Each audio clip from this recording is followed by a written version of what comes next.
IPL 2025 play offs రణరంగం రోజు రోజుకు వేడెక్కుతోంది. ఊపిరి బిగబట్టి చూసిన మ్యాచ్లలో ఆర్సీబీ బ్రతుకు జీవుడా అంటూ చెన్నైపై గట్టెక్కితే కేకేఆర్ కూడా రాజస్థాన్ పై ఆఖరి బంతి వరకు పోరాడి విజయాన్ని అందుకుంది.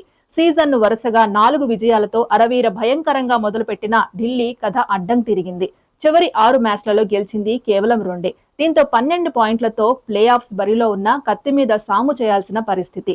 ఎందుకంటే ఈసారి 18 పాయింట్లు సాధించినా ప్లే ఆఫ్స్ బర్త్ గ్యారంటీ లేనంత టఫ్ కాంపిటీషన్ నడుస్తోంది. ఇలాంటి టైంలో ఢిల్లీకి ప్రతి మ్యాచ్ ఫైనలే. ఇక మన సన్ రైజర్స్ హైదరాబాద్ విషయానికి వస్తే అధికారికంగా టోర్నీ నుంచి నిష్క్రమించకపోయినా ప్లే ఆఫ్స్ ఆశలు దాదాపు గల్లంతైనట్లే. వాళ్లు గరిష్టంగా సాధించగల పాయింట్లు 14 మాత్రమే. ఇప్పటికే 2 జట్లు ఆ మార్కును దాటేశాయి. మరో 2 జట్లు అక్కడే ఉన్నాయి. అంటే వాళ్లకు పోయేదేమీ లేదు. కానీ అలాంటి జట్లే అత్యంత ప్రమాదకరం. ఒత్తిడి లేకుండా స్వేచ్ఛగా ఆడితే వాళ్లు ఎలాంటి జట్లకైనా చుక్కలు చూపించగలరు. ప్యాట్ కమిన్స్ సేన ఆరెంజ్ ఆర్మీ ఫ్యాన్స్ కు విజయంతో వీడ్కోలు పలకాలని చూస్తోంది.